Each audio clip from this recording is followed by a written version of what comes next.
এই আমাদের যিনি গাড়ি ভাড়া দেন, আপনাদের বাস্তব, আমি বাস্তব কথা ছাড়া বলি না, আমাদের যিনি গাড়ি ভাড়া দেন তার নাম অজয় দা, অজয় শর্মা। তার প্রায় 22-23টা গাড়ি, আমার সঙ্গে খুব সুসম্পর্ক। আপনি যখন ফোন করবেন, রাত্রি 2টো 3টে 4টে ফোন করুন, একবার রিং হবে ধরে নেবে। সারাদিন যখনই তাকে ফোন করবেন, তার মানে চিন্তা করুন সে সকল সময় কীরকম চিন্তাটা তার গাড়ির দিকে, ব্যবসার দিকে রয়েছে। আমি তাকে জিজ্ঞেস করেছিলাম যে অজয়দা আপনি কোথাও ঘুরতে যাননি? তা আমার এই কীর্তনের কথা শুনে বলে যে খুব বৃন্দাবন যাওয়ার ইচ্ছা, জানেন বিজয়বাবু, যান ঘুরে আসুন। হ্যাঁ, বলে কোথায় সময় পাবো বলুন, বৃন্দাবনে যাবো, সেখানেও তো ফোন যাবে, এই গাড়ি এই সময়, ওই গাড়ি ওই সময়। সারাদিন শুধু গাড়ি গাড়ি গাড়ি গাড়ি গাড়ি। বৃন্দাবন যাবার ইচ্ছা আছে, যেতে পারছে। নবদ্বীপ যাবার ইচ্ছা আছে, যেতে পারছে।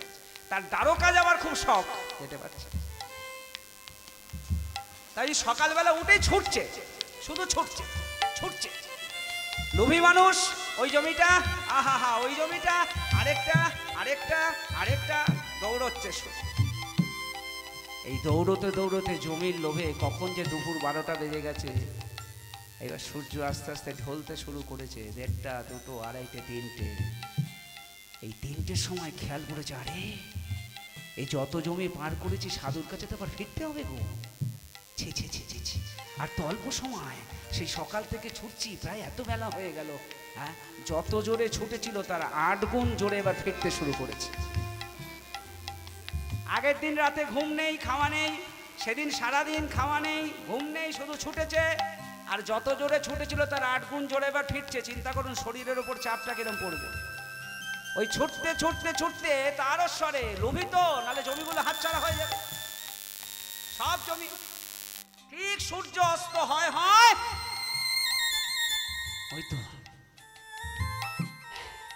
ওই তো সাধু দাঁড়িয়ে আছে, কিন্তু আমি সব আবছা দেখছি। কেন সব আবছা? মুখ দিয়ে রক্ত উঠতে শুরু করেছে। এমন লোভী মানুষ সেই অবস্থায় কোনো রকমে টলতে টলতে এসে সাধুর কাছে এসে বলছে, সাধু শর্ত কিন্তু পূর্ণ, বলে আছাড় খেয়ে পড়েছে সাধুর চরণের সামনে। সাধু মাথায় হাত বোলাচ্ছে আর বলছে, রে এত তুই ছুটলি এত জমির জন্য, তোর যে অবস্থা, তুই মুমূর্ষু, আর কিছুক্ষণ পরে তুই মরবি, তোর বাঁচবার কোনো আশা আমি দেখছি না। কেন এত ছুটলি বাবা? এত ছুটে তো নিজের জীবনটা দিয়ে দিলি। আসলে তোর কতটুক জায়গার দরকার জানিস? এই যে তুই শুয়ে আছিস, কিছুক্ষণ পরে ঠিক এইটুখানি জায়গা, এই 3.5 হাত জায়গা তোর দরকার, যেখানে তোকে গোড় দেয়া হবে, কবর দেয়া হবে। দরকার তোর 3.5 হাত জায়গা, আর তুই এত ছুটে নিজের জীবনটা দিলি বাবা। মোল্লা নাসিরউদ্দিনের গল্প। মোল্লা নাসিরউদ্দিনের ক্লাস 8-এ দেখেছিলাম, তখন টিভিতে এটা নিয়ে এক একদিন এক একটা গল্প এরকম প্রচ্ছদ দেখাতো, এখনো মনে আছে। 3.5 হাত জায়গা তো দরকার, মুসলমান ভাইদের তো গোড় দেয়া হয়, কবর দেয়া হয়, আর তুই ছুটলি এত জমির জন্য, তোর তো দরকার এইটুখানি জায়গা। জেঠু গো, ও জেঠু শোনো গো, তুমি একলা এসেছো, একলা যেতে হবে, সঙ্গে তো কেউ যাবে না। বাল্যকালে খেলা করে কাটালে, যৌবন কামিনী ছাড়লে না। তুমি বাল্যকালে খেলা করে কাটালে, যৌবন কামিনী ছাড়লে না। বৃদ্ধ হয়েও তবু বিষয়ে বিষয়ে বিষয় বিষয় বলি তোমার বুঝল না। বৃদ্ধ হয়েও বিষয় বিষয় বিষয় বিষয় বলি তোমার ঘুচল না। তাই বলি ওরে মন, তাই বলি ওরে মন, সংসার বন্ধন। তাই বলি ওরে মন, সংসার বন্ধন। আমি তাই বলি ওরে মন, সংসার বন্ধন। হরিনাম খড়গে কাটো না। তাই বলি ওরে মন, সংসার বন্ধন। হরিনামে খড়গে কাটো না। যে কটা দিন আছো বেঁচে ওরে মন, হরিনামিতে যেন ভুলো না। যে কটা দিন আছো বেঁচে ওরে মন,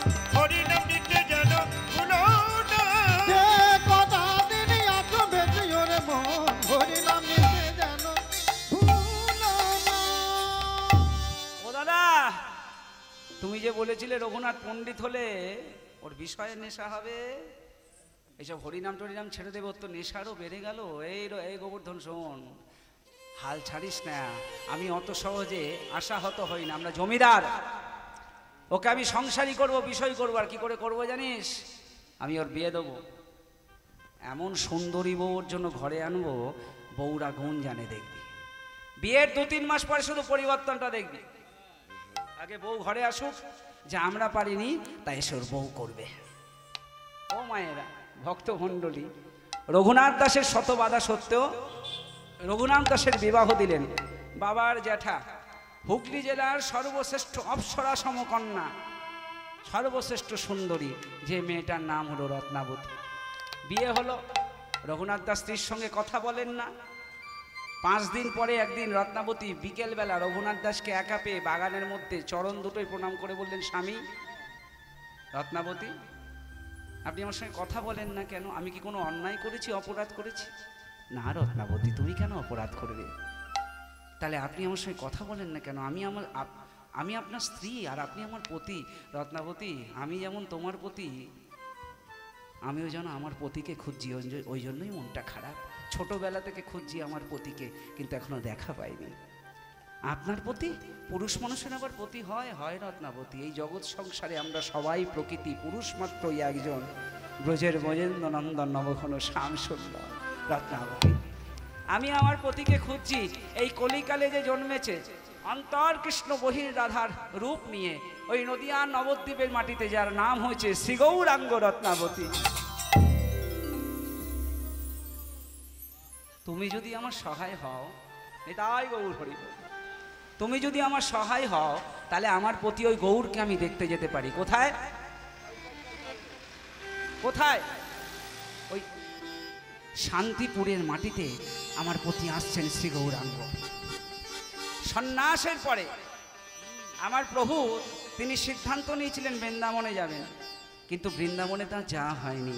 বৃন্দাবনের পথ ভুলিয়ে তার দাদা নিত্যানন্দ তাকে নিয়ে গেছেন শান্তিপুরে, অদ্বৈত আচার্যের ঘরেতে।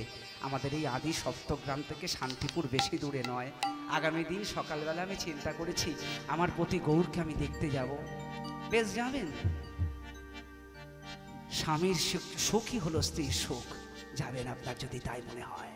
ভক্তমণ্ডলী মায়েরা, স্ত্রী অনুমতি দিলেন, কিন্তু জ্যাঠার অনুমতি তো নিতে হবে। ভয়ঙ্কর জ্যাঠা, হিরণ্যদা, শত বড় জমিদার। ঠিক তার কিছুক্ষণ পরে জেঠুর কাছে গিয়ে বললো, জেঠু, রঘুনাথ, জেঠু, আজ থেকে আমি তোমার কথা শুনবো। কেন বাবা, কি হয়েছে? এতদিন তোমার কথা শুনিনি, ওই যে তুমি বলতে বিষয়ের দিকে মন দে, বিষয়ের দিকে মন দে, আমি শুনিনি, আজ থেকে শুনবো। কি শুনবি বাবা? ওই বিষয়ের দিকে মন দেবো? আমি চিন্তা করলাম এখন আমি সংসারী হয়েছি, এখন আমি বিবাহ করেছি, এখন থেকে আমার একটু বিষয়ের দিকে মন দেওয়া উচিত। বাবা বাবা বাবা বাবা, এ তো মেঘনা চাইতে জল রে। আমি ভেবেছিলাম বিয়ের অন্তত 2-3 মাস পরে পরিবর্তন হয়, এই যে একদম 5 দিনের মধ্যে পরিবর্তন। তা কি বিষয়ের কথা বলছিলি জেঠু? আমি জমিদারির জন্য কর আদায় করতে যাব প্রজাদের থেকে। কোথায় যাবি বাবা? কোন জায়গাটা ঠিক করেছিস? আমার ইচ্ছা শান্তি জায়গায় যাবো। হ্যাঁ, যেখানে খুব শান্তি আছে, ওই যে জায়গাটার নামই হলো শান্তিপুর। ওই শান্তিপুর থেকেই আমি জমিদারির প্রজাদের থেকে কর আদায় করা শুরু করবো, যদি তুমি অনুমতি দাও। অনুমতি কি রে বেটা? এই দিনটার জন্যই আমি বসেছিলাম যে তুই কবে আমার হাল ধরবি। আর আমার বয়স হয়েছে বাবা। এই গোবর্ধন, ছেলে আমাদের প্রথম কর আদায় করতে যাচ্ছে। ছেলে পালকি করে যাবে, ও যেন পালকি করে যায়, সব ব্যবস্থা করবি। পেয়াদা নিয়ে যায়, ঢাক ঢোল কাশি ঘন্টা সব সরঞ্জাম যায়। এই মহা সরঞ্জাম করে যাবে, মহা সরঞ্জাম করে। জেঠু, রঘুনাথ দাস মনে মনে বলছে, জেঠু আমায় পালকি চড়াতো, যদি জানতে পারতো কোন কর আমি আদায় করতে চললুম। হ্যাঁ, কোন কর আমি আদায় করতে চললুম। পরের দিন সকালবেলা, ও মায়েরা, চল চল চল চল রে, চল চল চল চল রে, গৌর গৌর বল রে, চল চল চল চল রে, চল চল গৌর বলে রে, চল চল চল চল রে, তোরা গৌর গৌর বলে রে। আমি বলবো চল চল চল চল রে, আপনারা বলবেন গৌর গৌর বলবো। কি বলবেন বলুন? চল চল চল চল রে, গৌর গৌর বলে রে। শুনতে পাচ্ছি না। চল চল চল চল রে, রাত্রিরের মতো বলা হচ্ছে, রাত্রির হয়েছে তো। গৌর গৌর বলে রে, গৌর গৌর বলে রে, চল চল চল চল রে। এদিকে থাকলে বলতে নেই নাকি? রাস্তার ওপারে তো, ওই জন্য বলতেন। চল চল চল চল রে, চল চল চল চল রে, তোরা গৌর গৌর বলে রে। গৌর গৌর গৌর গৌর গৌর গৌর বলে রে, গৌর গৌর বলে রে, গৌর গৌর গৌর গৌর গৌর গৌর বলে রে।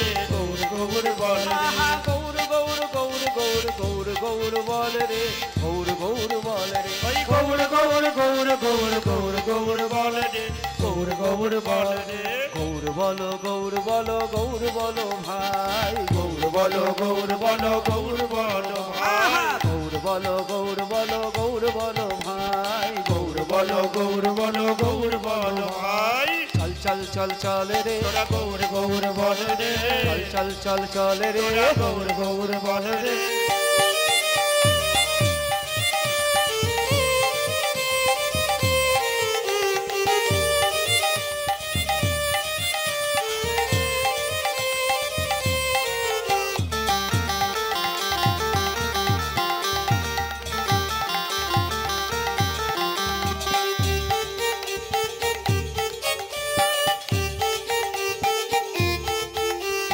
নবদ্বীপে চল রে, তোরা গৌর গৌর বলে রে। নবদ্বীপে চল রে, তোরা গৌর গৌর বলে রে। রামেশ্বর দেখ রে, তোরা গৌর গৌর বলে রে। রামেশ্বর দেখ রে, তোরা গৌর গৌর বলে রে। সুরধ্বনি দেখ রে, ওরে গৌর গৌর বলে রে। কৃষ্ণ প্রিয়ার বাড়ি চল রে, ওরে গৌর গৌর বলে রে। কৃষ্ণ প্রিয়ার বাড়ি চল রে, তোরা গৌর গৌর বলে রে। গৌর গৌর গৌর গৌর গৌর গৌর বল রে, গৌর গৌর বল রে, গৌর গৌর গৌর গৌর গৌর গৌর বলে রে, গৌর গৌর বলে রে। গৌর গৌর গৌর গৌর গৌর গৌর বল রে, গৌর গৌর বল তোরা রে, গৌর গৌর গৌর গৌর গৌর গৌর বলে রে। গৌর গৌর বলে রে। গৌর বলো গৌর বলো গৌর বলো ভাই, গৌর বলো গৌর বলো গৌর বলো হায় গৌর বলো গৌর বলো গৌর বলো ভাই, ভাই। গৌর বলো গৌর বলো গৌর বলো ভাই। চল চল চল চল রে, তোরা গৌর গৌর বলে রে। চল চল চল চল রে, তোরা গৌর গৌর বলে রে।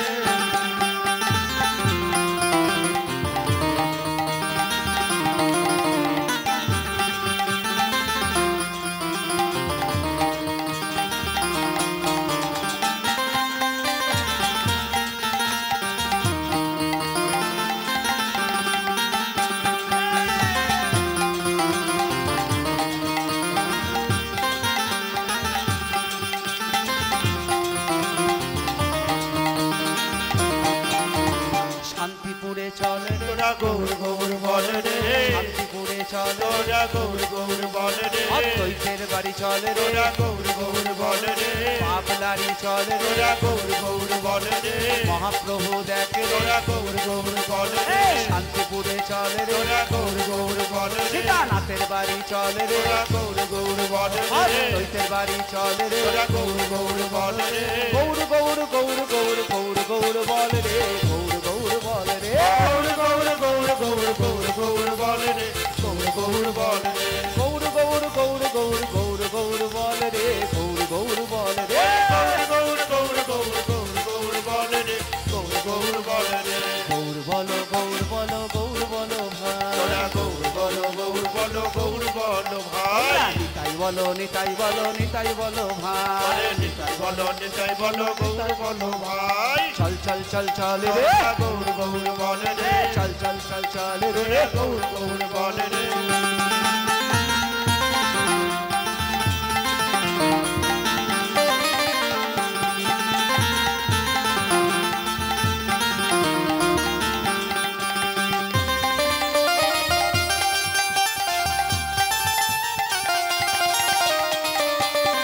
তাই গৌর প্রেমানন্দ গৌর হরি হরি বল।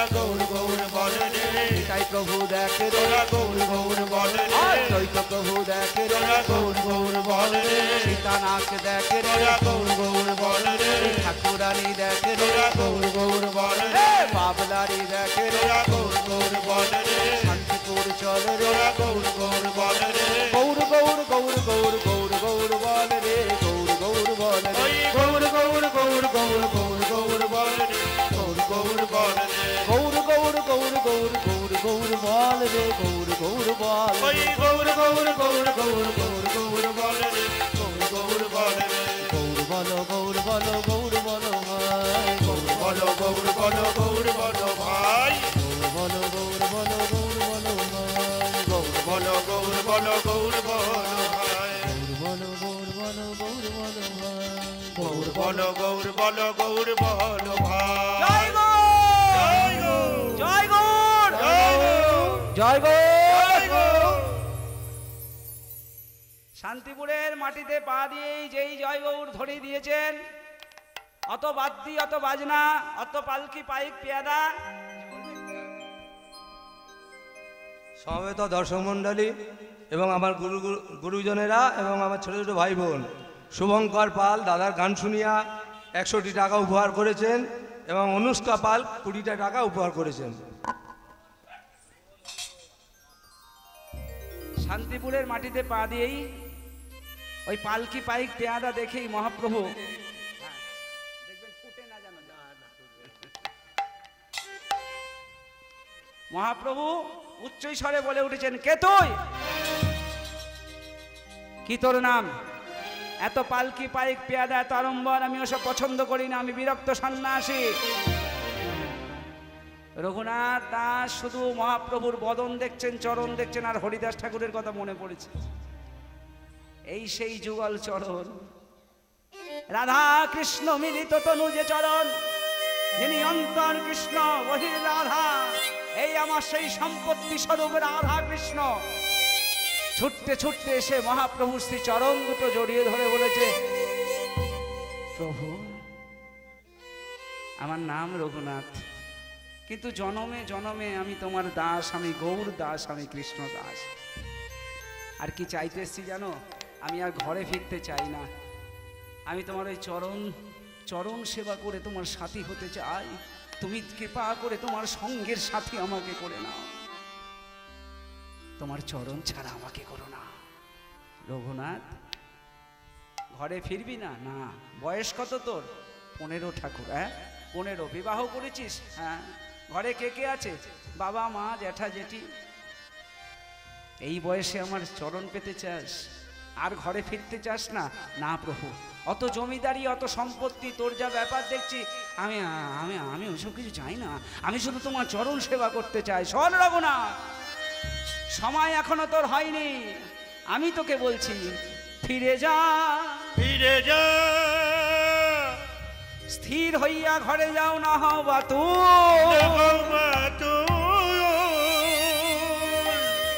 ধীরে ধীরে পায় লোকে ভব সিন্ধু, ভব সিন্ধু মরকট বৈরাগ্য না করো লোক দেখাইয়া, করো লোক দেখাইয়া, যথাযোগ্য বিষয় ভুঞ্জ অনাসক্ত হইয়া। অনাসক্ত হইয়া কি বললেন? স্থির হইয়া ঘরে যাও, না হও বাতুল। বাতুল শব্দের অর্থ হচ্ছে চঞ্চলতা। বলে চঞ্চল হয়েও না, মানুষের মন এমনি চঞ্চল, বিশেষ করে কলিকালের মানুষের মন কেমন চঞ্চল। শোন রঘুনাথ, কিরকম আমাদের সবার মন কিরম চঞ্চল মহাপ্রভু বলে দিলেন। মর্কটাং মদিরাং মাত্রা বৃষ্টিকে নাং দংসিতা পশ্চাৎ ভূতগণশ্চৈব তদ্রূপা মনুষ্যরা, তদ্রূপা মনুষ্যরামা। আমাদের এই কলিকালের মানুষের মন, আমার আপনার সবার, যে যতই বড় বড় কথা বলুক, কেমন চঞ্চল। একমাত্র বৈষ্ণব চূড়ামণি শিরোমণি সাধক ছাড়া, যারা হিমালয় সাধনা করছে, যারা বৃন্দাবনে আছে, যারা নবদ্বীপে সারাদিন এই নাম নিয়ে পড়ে আছে, তারা ছাড়া, যোগী ঋষি মুনি ধ্যানী ছাড়া, আমাদের কেমন চঞ্চল। বলেন মর্কাটাং মদিরাং মত্তা, মর্ক শব্দের অর্থ বাদর। বাদর কেমন চঞ্চল আমরা সবাই জানি। দেখবেন গাছের ডালে বসুক, ছাদে বসুক, বাদরের চঞ্চলতা কমে না, কিছু না কিছু করছেই বাদর, সবসময় ব্যস্ত, সকল সময় বাদর ব্যস্ত। বলছে সেই চঞ্চল বাদরকে যদি একটু মদ খাইয়ে দেওয়া যায়, বাদরটা আরো চঞ্চল হবে। তাই তো, মরকটাং মদিরাং মত্তা। এবারে কি বললো, বৃশ্চিকেনাং দংশিতা। ওই মদ খাওয়া চঞ্চল বাদরটাকে যদি একটা কাঁকড়া বিছে কামড়ায়, সাপের কামড়ে, সাপের এমন বিষ মানুষকে ঠান্ডা করে দেয়, নিস্তেজ করে দেয়, তাই তো বাবা। আর কাঁকড়া বিচের কামড় যাদের কামড়েছে, কাউকে যেন না কামড়ায়, কিন্তু যাদের কামড়েছে তারা জানেন কি কঠিন জ্বালা। আমি জানি কঠিন জ্বালা, কঠিন বিষ সেই কাঁকড়া বিচের। স্থির থাকতে দেবে না, স্থির থাকতে দেবে না, চঞ্চল ছোটাছুটি শুরু হয়ে যাবে। তাহলে বাদর মদ খেয়েছে, চঞ্চলতা বেড়েছে, এরপরে আবার কাঁকড়া বিচে কামড়েছে, আরো চঞ্চল হয়েছে, তাতেও হলো না। এরপরে আবার কি, সেই চঞ্চল মদ্যপ কাঁকড়া বিচে কামড়ানো বাদরটাকে পিছন থেকে কিছু ভূত তারা করেছে, পশ্চাৎ ভূতগণশ্চৈ। ওই ভূতগুলোর হাত থেকে বাঁচতে গিয়ে ওই চঞ্চল মদ্যপ বাদরটার চঞ্চলতা যে পর্যায়ে পৌঁছবে, আমাদের মনগুলো তদ্রূপ চঞ্চল হবে। মহাপ্রভুর কথা, ভক্তমণ্ডলী মায়েরা, এই জন্য দেখবেন মন স্থির থাকে না। মনকে স্থির করা, আপনি 1 মিনিট চেষ্টা করবেন তো, 1 মিনিট। এই জন্য এখন মেডিটেশন করে, মেডিটেশন ধ্যান, হ্যাঁ, মনকে স্থির করবার জন্য একটা নিয়ে চিন্তা, আর পারা যায় না, কঠিন ব্যাপার। মন ছুটছে, চতুর্দিকে শুধু ছুটছে।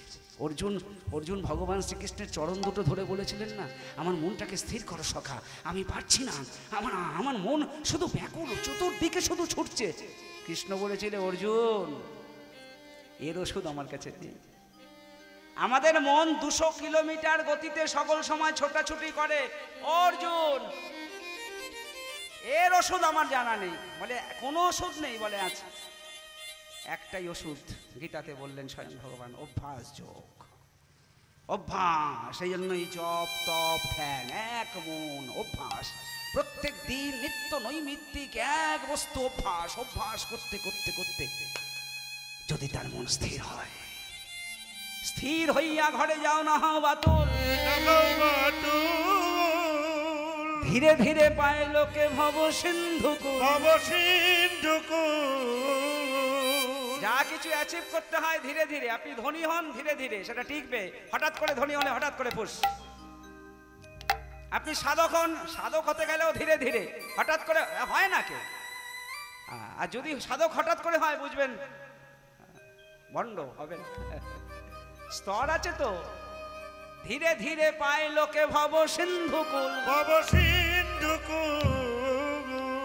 রঘুনাথ দাস গোস্বামীকে বলছেন মহাপ্রভু, ও রঘুনাথ, মরকট বৈরাগ্য না করো লোক দেখাইয়া। এই কথাটা মারাত্মক। বলছে ভক্তি না থাকলে কোনো দোষ হয় না, ভক্তি না থাকলেও তা সে উদ্ধার হয়েছে। এরকম বহু উপমা আছে। এই যে আমাদের গিরিশবাবু, গিরিশ ঘোষ, যার পদ আপনারা শুনলেন, এই যে গানটা করলাম না, যে কটা দিন আছো বেঁচে ওরে মন, হরিনাম নিতে যেন ভুলো না, এই গানটা লিখেছিলেন গিরিশ ঘোষ। রামকৃষ্ণ পরমহংসদেবের মৃত্যুর ঠিক 4 দিন পরে এই গানটা তিনি লিখেছিলেন। পরমহংসদেব তাকে এত ভালোবাসতেন, এমনি এমনি ভালোবাসা, এটা অযাচিত কৃপা। এমনি গিরিশবাবু কম অপমান করেছে রামকৃষ্ণ পরমহংসদেবকে, তারপরে ভালোবাসতো কেন? অযাচিত কৃপা, মহজ্জনের কৃপা। সেই গিরিশ ঘোষ, যার গলার ক্যান্সারটা নিয়ে নিয়েছিল পরমহংসদেব, ভালোবাসা কোন স্তরে ছিল? কর্কট রোগটা। এই সেই গিরিশ ঘোষ রামকৃষ্ণ পরমহংসদেবের মৃত্যুর 4 দিন পরে এই গানটা লিখেছিল, যে কটা দিন আছো বেঁচে ওরে মন, হরিনাম নিতে যেন ভুলো না। তাহলে ভক্তি না থাকলে উদ্ধার হয়, কিন্তু লোক দেখানো ভক্তির মতো অপরাধ এই ত্রিজগতে নাই। আপনি কাউকে দেখে সঙ্গে সঙ্গে একটু ঠাকুরের বাহ বিরাট বড় ভক্ত তো, হলো না। এর চেয়ে বড় অপরাধ এই ত্রিজগতে নাই। মরকট বৈরাগ্য বলছে বৈষ্ণব জগতে মহাপ্রভু নিজে। কিরকম? এই লোক দেখানো ভক্তির একটা উপমা দিই। এক শিষ্য একটা বেগুন গাছকে লালন পালন করেছে, খুব যত্ন করেছে। সেই বেগুন গাছে একটা বেগুন হয়েছে। শিষ্য মনে মনে চিন্তা করছে, গরম ভাতে বেগুন ভাজা, খেয়েছিস? গরম ভাতে বেগুন ভাজা, তবে একটাই বেগুন, একটু বড় হোক, আমি, আমার ছেলে আর আমার বউ 3 জন মিলে আস্বাদন করব। গরম ভাতে বেগুন ভাজা আর কাউকে দেবো না। এই গাছ থেকে বেগুনটা যেদিন শিষ্য পাড়তে যাবেন, ঠিক এমন সময় সদর দরজায় শুনেছে গুরুদেবের কণ্ঠ, পঞ্চা, আরে বেগুনটা পরে পারবো। আগে গুরুদেবকে ডেকে বরণ করে নিয়ে আসি। ওই দরজা থেকে গিয়ে, আসুন গুরুদেব, কতদিন পরে আমার বাড়িতে এলেন, আপনি বাইরে দাঁড়িয়ে আছেন কেন? এটা আপনার বাড়ি, আসুন। চল চল পঞ্চা চল, এই না হলে আমার শিষ্য, চল। গুরুদেব আবার ওই শিষ্য বাড়িতে পা দিয়ে, গুরুদেবের সবার প্রথমে নজরটা কোন দিকে গেছে? বেগুনটার দিকে। আর শিষ্য ওই গুরুদেবও বেগুনটা দেখে মনে মনে চিন্তা করে নিয়েছেন, গরম ভাতে বেগুন ভাজা। শিষ্য ঘরে নিয়ে গিয়ে গুরুদেবের চরণ টরণ ধুইয়ে দিয়েছেন। আর এবার বলছেন, গুরুদেব আপনি কি সেবা করবেন বলুন, এতদিন বাদে আমার বাড়ি এলেন, কতদিন বাদে বলুন, কি সেবা করবেন? দুপুরবেলা যা বলবেন তাই আয়োজন করব বলুন। তোকে আমি কোনোদিন কিছু বলেছি, এটা কর ওটা কর অমুক কর, কোনোদিন চাপ দিয়েছি? কিন্তু বাবা আমার একটা ইচ্ছা আছে। ইচ্ছা না আদেশ বলুন, আদেশ করুন, আপনি গুরু বটে। তবে শোন বাবা, এত জোর দিয়ে যখন বলছিস, তুই যা পারিস তাই দিস আমাকে। কিন্তু ওই বাড়িতে ঢুকতে গিয়ে তোর গাছে একটা সুন্দর বেগুন দেখলাম, ওই বেগুনটা একটু আমাকে গরম ভাতে ভেজে দিস। শিষ্য মনে মনে চিন্তা করছে, এত কিছু থাকতে ওই বেগুনটার দিকে আপনার নজর গেল?